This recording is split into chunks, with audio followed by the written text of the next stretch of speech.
Bienvenue, très chers frères et sœurs, à cette nouvelle édition du ministère Sanctification et Justice. Nous sommes aujourd'hui dans un nouveau jour de sabbat pour annoncer la parole de Dieu et pour célébrer le royaume des cieux qui est à venir. Avant de commencer notre leçon, faites cette prière avec moi, je vous en supplie. Notre Père qui est aux cieux, que ton nom soit sanctifié, que ton règne vienne, que ta volonté soit faite sur la terre comme au ciel. Donne-nous aujourd'hui notre pain de ce jour. Pardonne-nous nos offenses, comme nous pardonnons aussi à ceux qui nous ont offensés. Ne nous soumets pas à la tentation, mais délivre-nous du mal. Car c'est à toi qu'appartiennent le règne, la puissance et la gloire pour les siècles des siècles. Amen.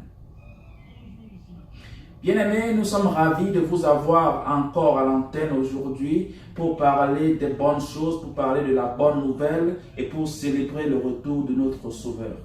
Pour ceux qui viennent de nous rejoindre dans cette édition du ministère Sanctification et Justice, nous allons rappeler les points cruciaux et les points clés de notre mission. En effet, nous ne sommes pas une église, mais nous sommes une plateforme d'édification, d'enseignement et d'instruction concernant la parole de Dieu. Nous ne développons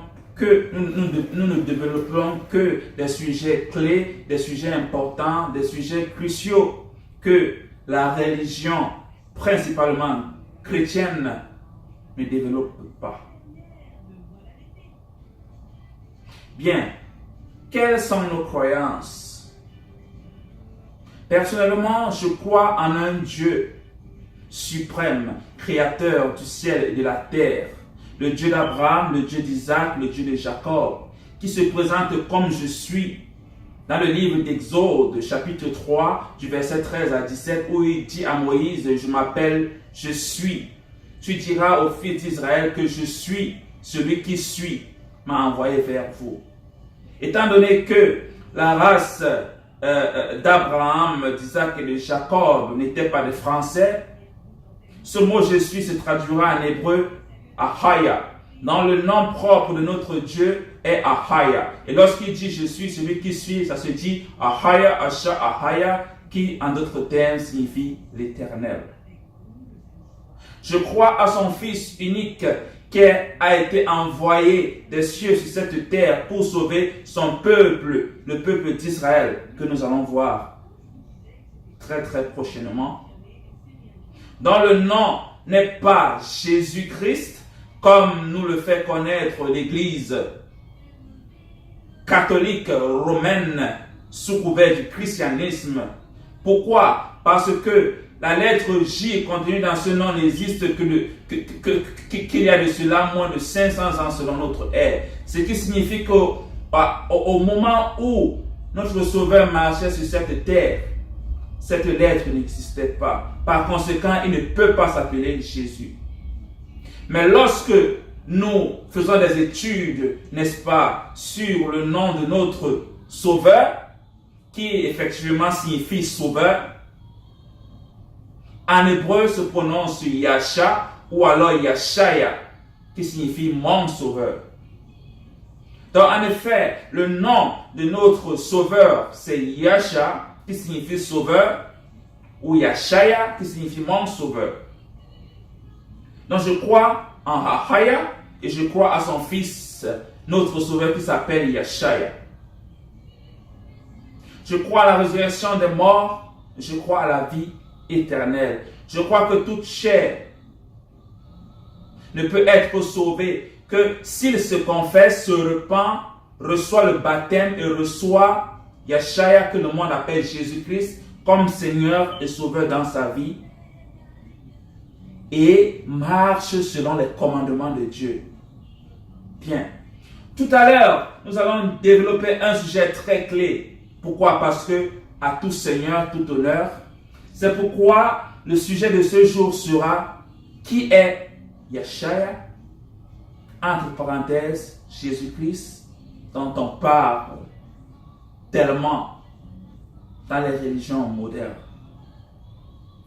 Ceci nous amène, n'est-ce pas, à introduire notre leçon.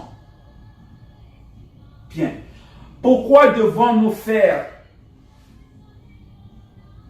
ce genre d'enseignement? Pourquoi devons-nous crier à haute voix? Pourquoi devons-nous interpeller les gens pour les faire connaître quelle est leur mission?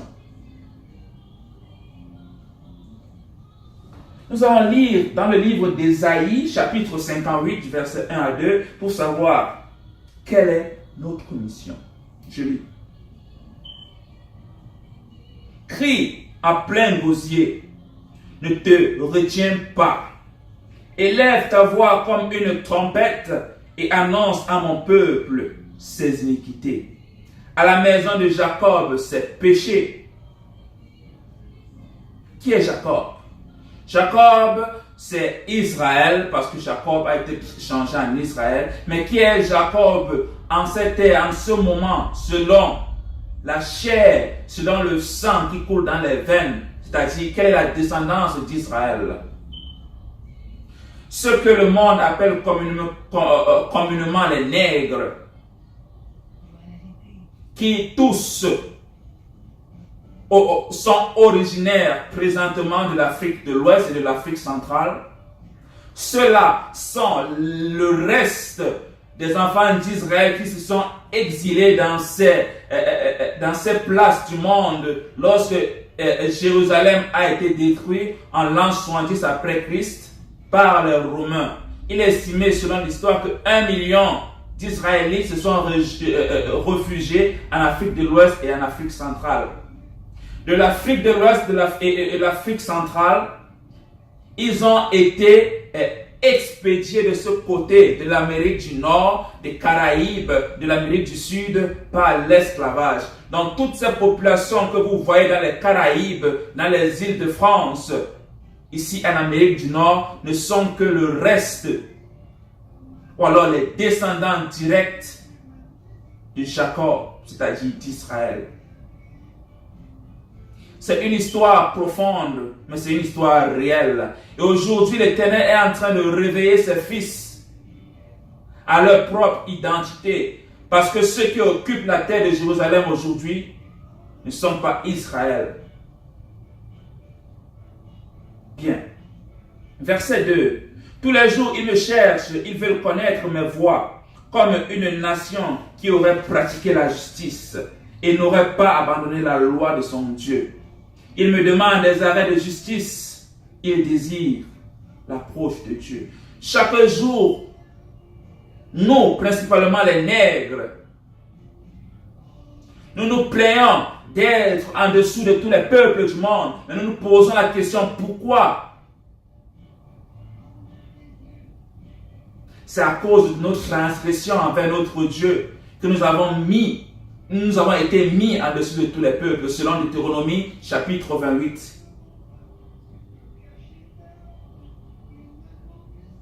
Lorsque vous lisez ce Deutéronome chapitre 28, vous verrez la malédiction qui a été placée sur les fils d'Israël, qui seront pour eux des signes et des prodiges pour toute nation et pour tout peuple qui les verront. Et je pense que le monde peut en témoigner aujourd'hui. Maintenant que nous savons pourquoi ce genre de leçon est prêché, allons dans le livre des Proverbes, chapitre 3, pour savoir comment est-ce que la parole de Dieu doit être reçue, ou alors comment est-ce que la parole de Dieu doit être interprétée. Le livre des Proverbes, chapitre 3, du verset 5 à 7. Je vais lire. Confie-toi en l'Éternel de tout ton cœur et ne t'appuie pas sur ta sagesse. Reconnais-le dans toutes tes voies et il aplanira tes sentiers. Ne sois pas sage à tes propres yeux. Crains l'Éternel et détourne-toi du mal.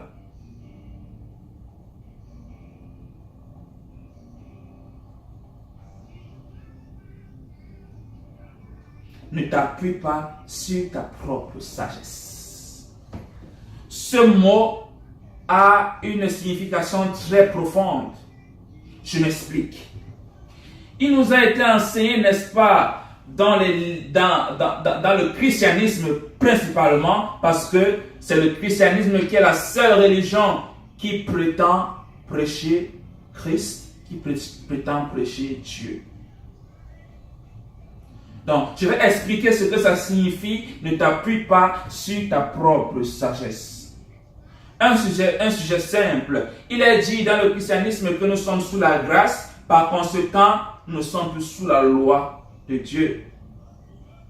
Et d'autres diront même que la grâce de Dieu doit se vivre par la foi.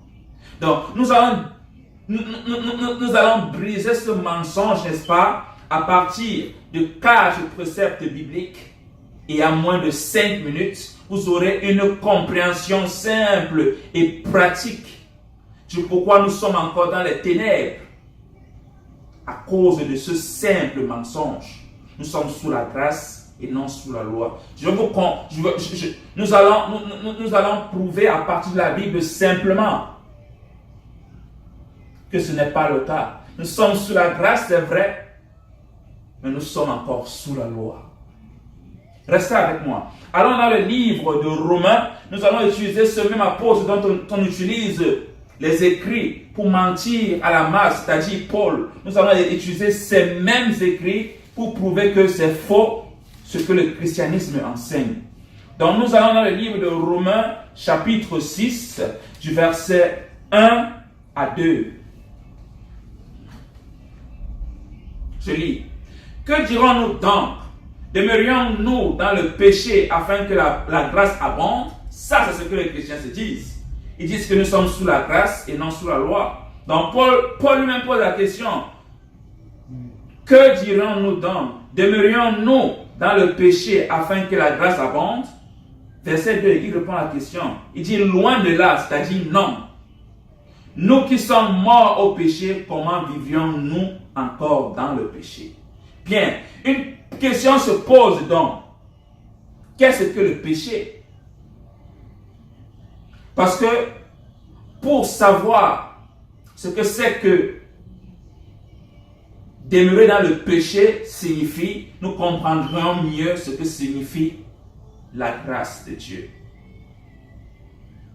Allons dans le livre de 1 Jean chapitre 3 pour savoir ce que c'est que le péché. Nous comprendrions mieux ici ce que Paul voulait dire lorsque nous connaissons la définition du péché selon la parole de Dieu.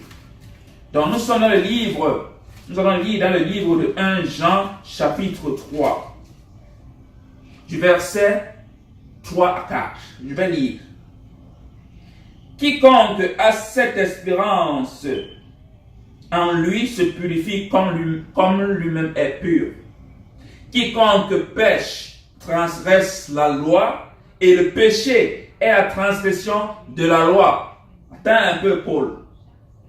Attends un peu, Paul. Le christianisme dit bien que nous sommes sous la grâce, par conséquent, nous ne sommes plus sous la loi. Mais Jean nous fait comprendre que non, le péché est la transgression de la loi. Nous retenons donc dans les écrits de Paul et nous relisons ce que Paul voulait par là dire. Nous sommes dans Romains 6, du verset 1 à 2. Que dirons-nous donc? Demeurions-nous dans la transgression de la loi afin que la grâce abonde? Verset 2, il dit loin de là. Nous qui sommes morts à la transgression de la loi, comment vivions-nous encore dans cette transgression de la loi? Donc c'est à cause de la transgression de la loi que Christ est venu pour sauver son peuple. Comment maintenant, lorsque nous recevons le baptême, nous mourrons avec Christ? Comment après avoir ressuscité, nous transgressons encore ces mêmes lois qui nous a d'abord tués? Christ répond à cette question. Matthieu, chapitre 5, versets 17 à 20, pour savoir ce que Christ a dit par rapport à la loi de Dieu, pourquoi il est venu. Écoutez bien ce que Christ dit. Matthieu chapitre 5 du verset 17. Il dit, ne croyez pas que je sois venu pour abolir la loi ou les prophètes. Je suis venu non pour abolir, mais pour accomplir.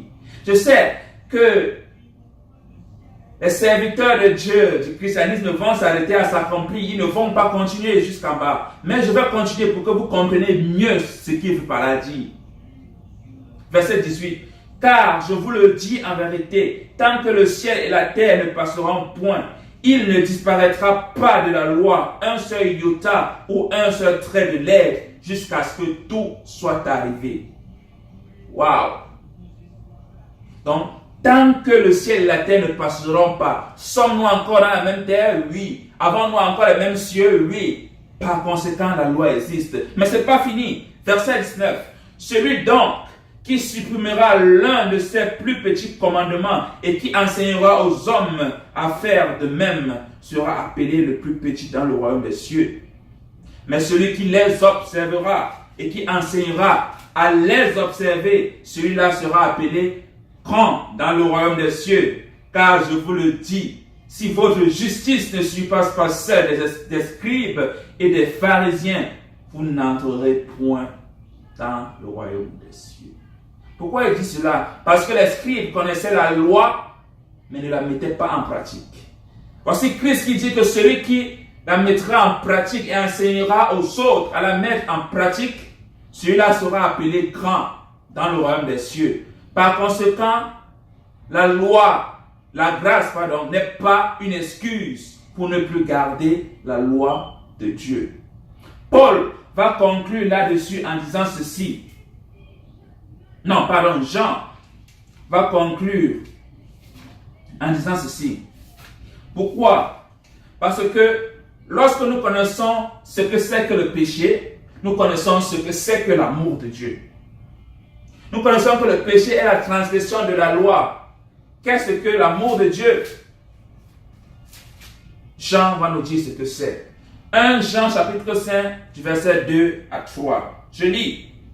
Nous connaissons que nous aimons les enfants de Dieu lorsque nous aimons Dieu et que nous pratiquons ses commandements.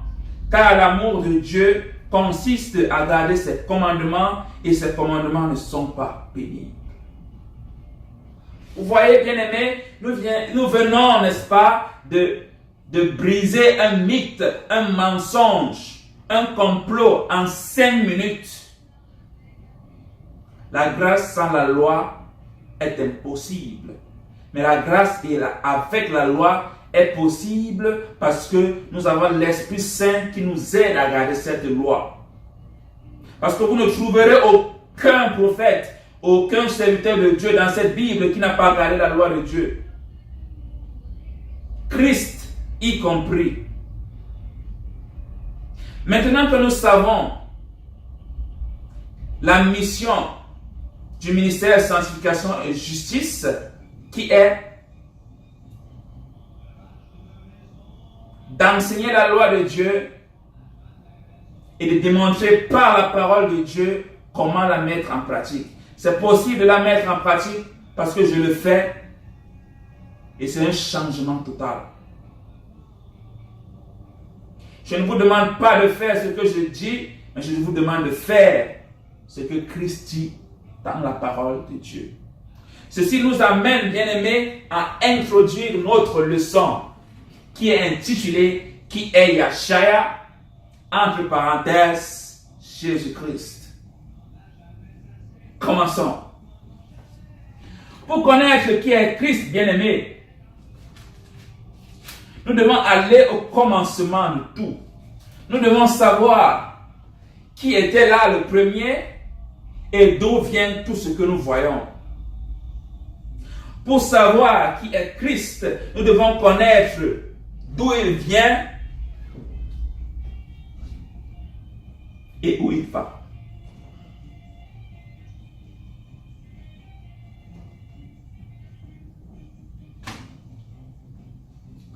C'est pourquoi, au cours de cette leçon, nous avons environ 4 objectifs à atteindre.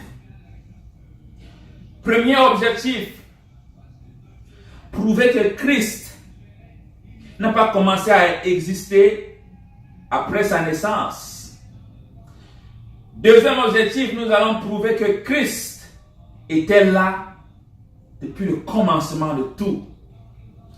Troisième objectif, nous allons prouver que Christ n'est pas Dieu, mais Christ est le Fils de Dieu. Quatrième objectif, nous allons prouver qu'il n'y a aucun autre moyen que par Christ pour avoir la vie éternelle. Commençons. Genèse chapitre 1 du verset 1 à 5, le commencement de tout. Au commencement, Dieu créa les cieux et la terre. La terre était informe et vide. Il y avait des ténèbres à la surface de l'abîme et l'Esprit de Dieu se mouvait au-dessus des eaux. Donc, au commencement, la terre était vide et informe et l'Esprit de Dieu se mouvait au-dessus des eaux. Donc, au commencement, nous avions Dieu et nous avons l'Esprit de Dieu qui est bien sûr l'Esprit Saint. Qu'est-ce qui s'est passé après? Verset 2. Dieu dit que la lumière soit et la lumière fut. Retenez bien ce verset. Donc, au commencement, nous avions Dieu, l'Esprit Saint, qui se mouvait au-dessus de la terre et la terre était informe. Ensuite, Dieu dit que la lumière soit. Et la lumière fut. Verset 4. Dieu vit que la lumière était bonne et Dieu sépara la lumière d'avec les ténèbres. Dieu appela la lumière jour et il appela les ténèbres nuit. Ainsi, il y eut un soir, il y eut un matin, ce fut le premier jour. Waouh! Comme vous venez de le voir, bien-aimés, cette lumière n'était ni produite par le soleil, ni par les étoiles, ni par la lune. Mais de quelle lumière s'agit-il? Parce que nous savons que ce n'est qu'à la 4e journée que les luminaires ont été formés. Donc si au commencement, lorsque la lumière a été créée, il n'y avait ni soleil, ni étoile, ni lune, quelle est cette lumière? Quelle est cette lumière qui donne la vie? Pour répondre à cette question, allons dans le livre de Jean chapitre 1 pour savoir quelle est cette lumière qui luit dans les ténèbres. Jean 1, verset 1 à 17, la réponse à cette question. Au commencement était la parole, et la parole était avec Dieu, et la parole était Dieu. Bien, mais normalement, non, je vais taire cela. Continuons. Verset 2. Elle était au commencement avec Dieu. Toutes choses ont été faites par elle et rien de ce qui a été fait n'a été fait sans elle. En Genèse chapitre 1, on nous dit qu'au commencement était Dieu et Dieu seul. Ensuite, la terre était informe et vide et l'Esprit de Dieu se mouvait. Ensuite, Dieu dit que la lumière soit et la lumière fut. Jean nous dit qu'au commencement était la parole de Dieu et la parole de Dieu était avec Dieu et la parole était Dieu. Ok? Continuons. Verset 3. Toutes choses ont été faites par elle et rien de ce qui a été fait n'a été fait sans elle. En elle était la vie et la vie était la lumière des hommes. Voilà encore cette lumière qui revient. Nous souvenons que la lumière a été créée, mais cette lumière ne provenait ni du soleil, ni des étoiles, ni de la lune. Ça veut dire que cette lumière provenait d'autre chose. Et nous savons que ici, Jean l'appelle la parole. Qui est cette parole? Ou alors, quelle est cette parole? Continuons, verset 5. La lumière, lui, dans les ténèbres, et les ténèbres ne l'ont point reçu. La même lumière qui était dans Genèse chapitre 1. Verset 6. Il y a un homme envoyé de Dieu, son nom était Jean. Il vint pour servir de témoignage. Il vient pour servir de témoin, pour rendre témoignage à la lumière, afin que tous crussent par lui. Donc Jean est venu pour rendre témoignage à la lumière. Cette même lumière que Dieu dit que la lumière soit dans Genèse chapitre 1. Restez avec moi. Nous allons savoir qui est cette lumière. Alors, quelle est cette lumière? Verset 8. Il n'était pas la lumière, mais il parut pour rendre témoignage à la lumière. Cette lumière était la véritable lumière qui, en venant dans le monde, éclaire tout homme. Elle était dans le monde et le monde a été fait par elle et le monde ne l'a point connue. Elle est venue chez les siens et les siens ne l'ont point reçue. Mais à tous ceux qui l'ont reçue, à ceux qui croient en son nom, elle a donné le pouvoir de devenir enfant de Dieu. Waouh! Donc subitement la lumière est devenue chair. Elle est venue parmi les hommes. Et tout homme qui croit en cette lumière, la lumière a donné le pouvoir de devenir enfant de Dieu. Continuons. Lesquels sont nés non du sang, ni de la volonté de la chair, ni de la volonté de l'homme, mais de Dieu. Verset 14. Et la parole a été faite chair. Waouh! Dans la parole dont Jean parle, cette parole qui est aussi lumière, s'est faite chair. Et elle a habité parmi nous, pleine de grâce et de vérité, et nous avons contemplé sa gloire. Une gloire comme la gloire du Fils unique venu du Père. Ce verset, n'est-ce pas, vient expliquer le verset 1 du même chapitre, où, n'est-ce pas, on dit que la parole était avec Dieu et la parole était Dieu. Dans ce verset vient expliquer pourquoi est-ce que Jean dit que la parole était avec Dieu et la parole était Dieu. Eh bien parce que la parole a tout créé et c'est par elle que la vie même subsiste. Donc Dieu a créé la lumière, cette même lumière qui est la parole, cette parole qui s'est faite chair et qui était avec Dieu au commencement. Pourquoi? Parce que c'était la première, ou alors le commencement de la création de Dieu. Donc Dieu a créé la lumière qui est la parole et la parole a créé tout le reste. Nous allons le voir dans la suite, mais continuons. Verset 15. Jean lui a rendu témoignage et s'est écrié. C'est celui dont j'ai dit, celui qui vient après moi m'a précédé, car il était avant moi. Donc cette parole, cette lumière a précédé Jean, selon ce que Jean dit. Et cela vient encore justifier la lumière qui a été créée au départ. Verset 16. Et nous avons tous reçu de sa plénitude et grâce pour grâce. Car la loi a été donnée par Moïse, la grâce et la vérité sont venues par Jésus-Christ, que le monde appelle ainsi, mais son véritable nom c'est Yashaya, qui signifie mon sauveur. Yashaya est formé de deux mots, Yasha qui signifie sauveur et Ya qui signifie mon. Ceci c'est l'hébreu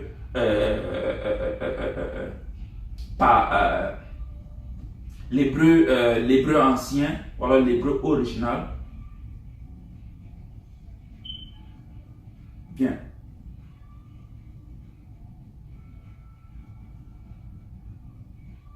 Le verset 18 dit, personne n'a jamais vu Dieu, le Fils unique qui est dans le sein du Père est celui qui l'a fait connaître. Ce passage dissocie le Père du Fils. Donc, ne soyez pas dans la confusion lorsque vous allez lire Jean 1, verset 1.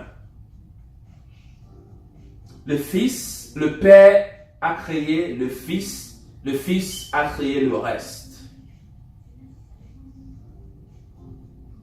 Pourquoi je dis cela? Allons dans le livre de Matthieu chapitre 17 pour donner plus d'éclaircies là-dessus. Parce que tout ce que je dis, bien aimé, doit avoir une source authentique de la même parole de Dieu. Pourquoi? Parce que nous avons lu dans Proverbe qu'il ne faut pas que nous nous appuyions sur notre propre sagesse. Dans Matthieu chapitre 17, versets 1 à 2, pour confirmer que Christ est la lumière que Dieu a créée au départ, ou alors que Ahaya a créée au départ, et que cette lumière s'est faite chair. Pardon, avant que cette lumière ne se fasse chair, cette lumière a créé tout ce que nous contemplons. Le soleil, les étoiles, la lune, les principautés qui sont dans les lieux célestes et les principautés qui sont dans les lieux ténébreuses, les plantes, les arbres, les animaux, et même nous y compris. Donc, Matthieu chapitre 17, versets 1 à 2.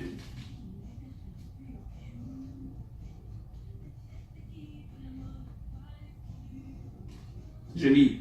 6 jours après, Yachaya, je vais utiliser son nom maintenant, Yachaya a pris avec lui Pierre, Jacques et Jean, son frère, et il les conduit à l'écart sur une haute montagne.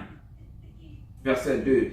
Il fut transfiguré devant eux, son visage resplendit comme le soleil, et ses vêtements devinrent blancs comme la lumière. Donc voici une transfiguration où Christ reprend sa forme originelle qui est la lumière. Et Jean dit que son visage brillait tellement comme la lumière du soleil. Vous pouvez imaginer l'éclat de la lumière du soleil. Un autre verset pour confirmer ce que je dis, bien aimé. Parce que la parole de Dieu peut être établie par 2 ou 3 témoins. Et je vais le faire de la même manière.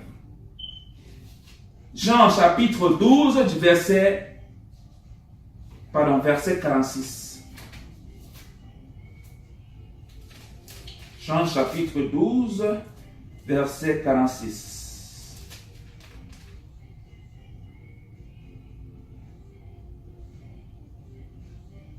Je lis. Je suis venu comme une lumière dans le monde afin que quiconque croit en moi ne demeure pas dans les ténèbres. Voici encore Christ qui s'identifie comme étant la lumière. Un autre passage du même chapitre, verset 36. Je lis. Pendant que vous avez la lumière, croyez en la lumière afin que vous soyez des enfants de lumière. Donc Christ s'identifie encore comme étant la lumière. Un autre passage qui va soutenir ce que je dis, Jean chapitre 8, verset 12. Je lis. Yachaya leur parla de nouveau et dit, je suis la lumière du monde. Celui qui me suit ne marchera pas, aura la lumière de la vie. Il s'identifie encore comme étant la lumière. Un dernier passage qui confirme que Christ est la lumière. Jean chapitre 9, verset 5. C'est encore Christ qui parle.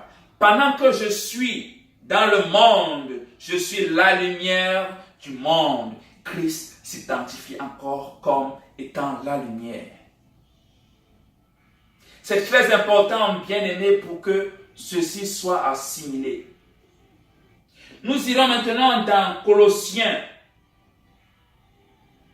chapitre 1, verset 12 à 22, pour confirmer que la création tout entière a été faite par Christ, sous l'autorité de Dieu. Colossiens, chapitre 1, verset 12 à 22, je lis. Rendez grâce au Père qui vous a rendu capable d'avoir part à l'héritage des saints dans la lumière,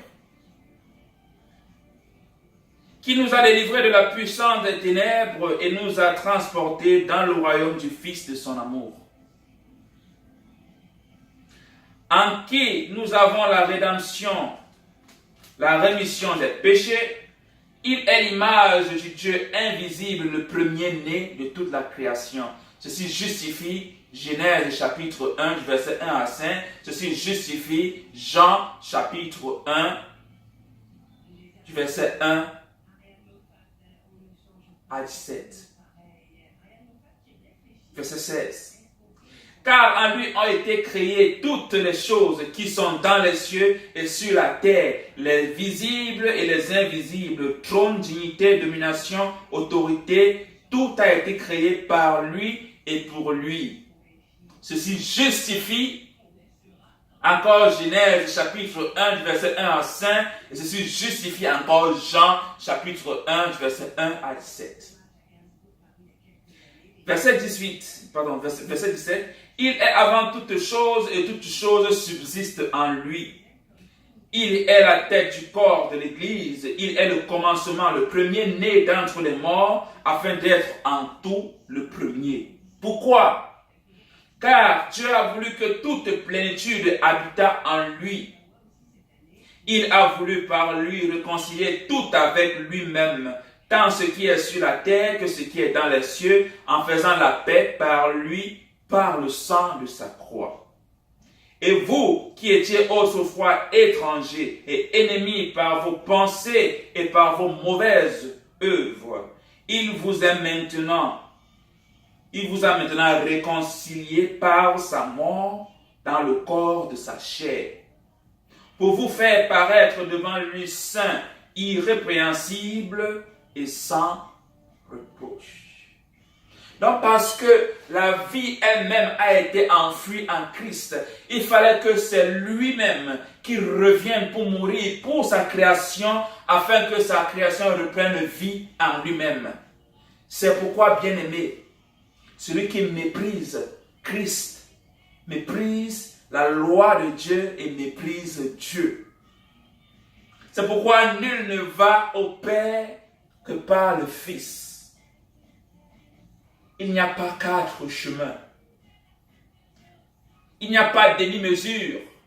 Il n'y a pas de négociation.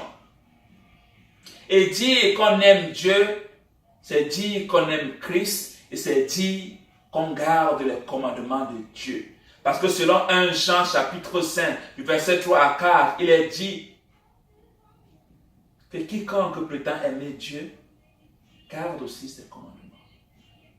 Parce que l'amour de Dieu, c'est d'observer ses commandements et ses commandements ne sont pas pénibles. Allons dans Galates, bien-aimés, pour confirmer ce que je viens de dire dans Colossiens. Parce que comme d'habitude, nous devons apporter des preuves selon la parole de Dieu. Donc Galates chapitre 4, verset 4 à 6. Je vais lire. Mais lorsque les temps ont été accomplis, Dieu a envoyé son Fils, né d'une femme, né sous la loi. Ce verset encore dissocie Dieu de Christ. Dieu étant Ahaya, le Père suprême, et le Fils étant Yeshaya, le Fils suprême. Verset 5. Afin qu'il racheta ceux qui étaient sous la loi, afin que nous reçussions l'adoption. Qui étaient sous la loi? Les fils de Jacob, les enfants d'Israël, qui sont les nègres, les populations d'Amérique du Sud, les populations aborigènes d'Amérique du Nord, c'est-à-dire les aborigènes indiens, les Mexicains, les Colombiens, les Guadeloupéens, les Jamaïcains,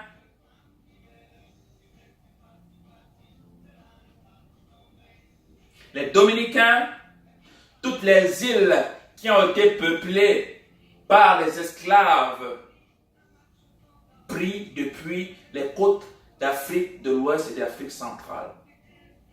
Ceux-là sont les descendants de Jacob exilés dans les 4 coins du monde selon Deutéronome chapitre 28. Le monde ne vous dira pas qui vous êtes, sauf votre Père qui est dans les cieux, qui n'a pas changé, qui reste le même. comme il dit ici, que Christ a été envoyé pour racheter ceux qui étaient sous la loi. Il n'a pas été envoyé pour racheter l'humanité tout entière, parce que l'humanité tout entière n'avait pas transgressé la loi de Dieu. La loi de Dieu n'a été confiée qu'à Israël, les descendants de Jacob, selon Psaume 149, verset 19 à 20, où l'Éternel dit qu'il a confié sa loi à la race d'Israël et à elle seule. Il n'a pas connu un autre peuple hormis d'eux. Je vais dire hormis de nous. Bien. Continuons. Et parce que vous êtes fils, Dieu a envoyé dans nos cœurs l'esprit de son Fils, le Père, lequel crie Abba Père. Donc Ahaya a envoyé Yeshaya à son peuple Israël pour la rémission de leurs péchés. Pourquoi? Parce que l'esclavage avait été prévu bien avant. Parce que dans 1 Colossiens, il est dit que l'Éternel, Dieu a voulu enfuir tout dans le péché pour que par Christ, le monde entier soit réconcilié en lui-même, y compris son peuple Israël. Donc toute chair et tout homme qui croit en Yeshua, le Fils de Dieu, et qui garde les commandements de Dieu en attendant le retour de Christ pour le jugement des nations selon la loi de Dieu, c'est ceux-là qui seront sauvés.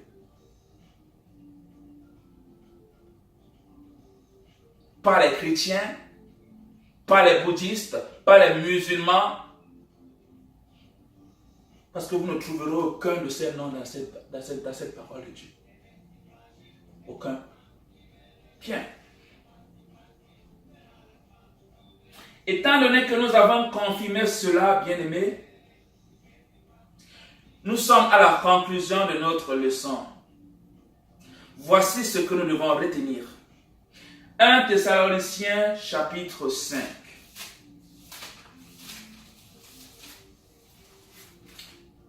1 Thessaloniciens chapitre 5 du verset 20 à 21. Ne méprisez pas les prophéties, mais examinez toutes choses. Retenez ce qui est bon. Donc ne méprisez pas tout ce qu'on vient de dire, bien-aimés. Examinez de vous-même si ce que je viens de dire est faux. Cherchez, fouillez et retenez ce qui est bon.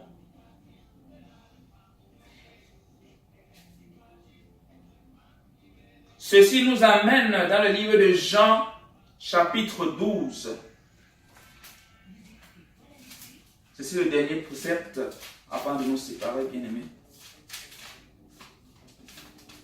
Jean, chapitre 12, versets 35 à 50.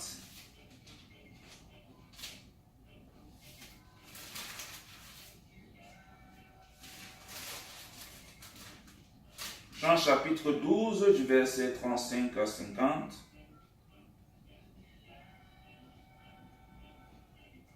Je vais lire. Yeshua leur dit, la lumière est encore pour un peu de temps au milieu de vous.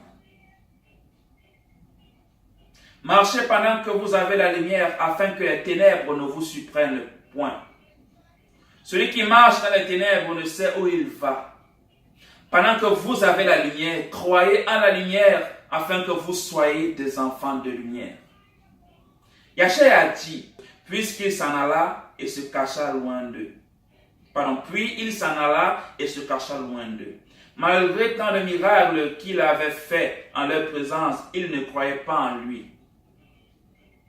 Afin que s'accomplisse la parole qu'Ésaïe le prophète a prononcée. Seigneur, qui a cru à notre prédication et qui a le bras du Seigneur a-t-il été et à qui le bras du Seigneur a-t-il été révélé? Aussi, ne pouvaient-ils croire parce qu'Ésaïe a dit encore, il a aveuglé leurs yeux et il a endurci leur cœur, de peur qu'ils ne voient des cieux, qu'ils ne comprennent du cœur, qu'ils ne se convertissent et que je ne les guérisse. Ésaïe dit ces choses lorsqu'il vit sa gloire et qu'il parla de lui. Cependant, Même parmi les chefs, plusieurs crurent en lui, mais à cause des pharisiens, il n'en faisait pas l'aveu, dans la crainte d'être exclus de la synagogue, car ils aimaient la gloire des hommes plus que la gloire de Dieu. Or, Yeshua s'était écrié, celui qui croit en moi,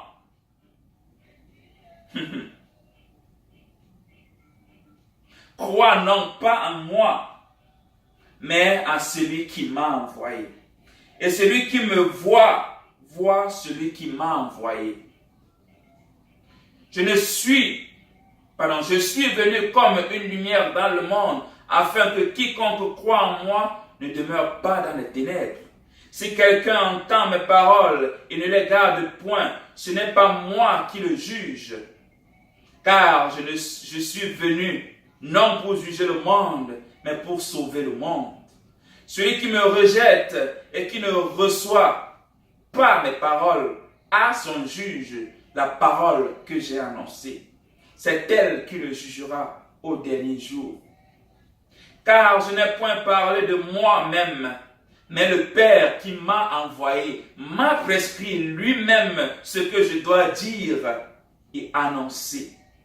Et je sais que son commandement est la vie éternelle. C'est pourquoi les choses que je dis, je les dis comme le Père me les a dit. Je vais relire ces deux derniers versets. Car je n'ai point parlé de moi-même, mais le Père qui m'a envoyé m'a prescrit lui-même ce que je dois dire et annoncer. Bien-aimés, nous prétendons servir Dieu, mais Christ dit qu'il n'est pas venu parler de lui-même, mais il est venu dire ce que le Père lui a demandé de dire. Il ajoute encore, verset 50, « Et je sais que son commandement est la vie éternelle. » Pour briser encore ce mensonge de grâce sans loi. Christ dit que le commandement de Dieu, c'est la vie éternelle. Donc si vous voulez la vie éternelle, gardez les commandements de Dieu, parce que vous êtes sous la grâce, pour vous rattraper, pour mieux étudier, pour mieux assimiler, pour mieux mettre en pratique les commandements de Dieu. C'est pourquoi les choses que je dis, je les dis comme le Père me les a dites.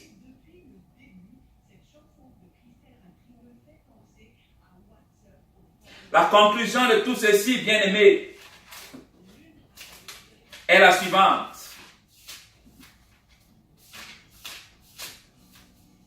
La conclusion de tout ce qu'on vient de dire est la suivante. Ecclésiaste chapitre 12, du verset 15 à 16. Écoutons la fin du discours. Crains Dieu et observe ses commandements. C'est là ce que doit faire tout homme.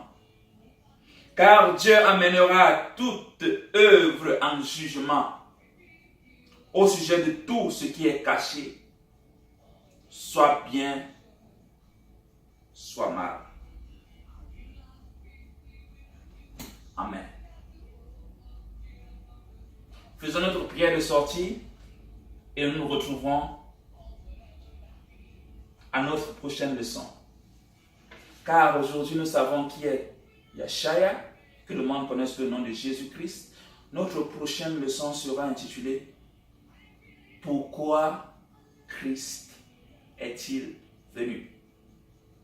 Prions. Éternel, nous te rendons grâce et nous te glorifions pour ta sainte bonté et pour ta présence encore en ce jour. Car tu n'as pas envoyé ton Fils pour que nous continuions dans la débauche, dans le péché et dans la transgression de ta loi. Car ta parole dit que si nous disons que nous t'aimons, nous devons garder tes commandements et tes commandements ne sont pas pénibles.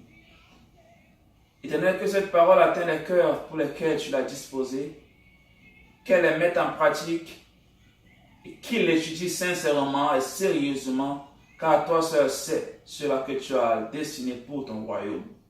Continue de nous utiliser, nous qui sommes tes fils, les descendants d'Abraham, d'Isaac et de Jacob, selon la chair, car tu n'as pas rejeté ton peuple. Ton peuple a soif de toi, ton peuple a besoin de toi. Que ton règne vienne et que ta volonté soit faite sur la terre comme au ciel. Amen.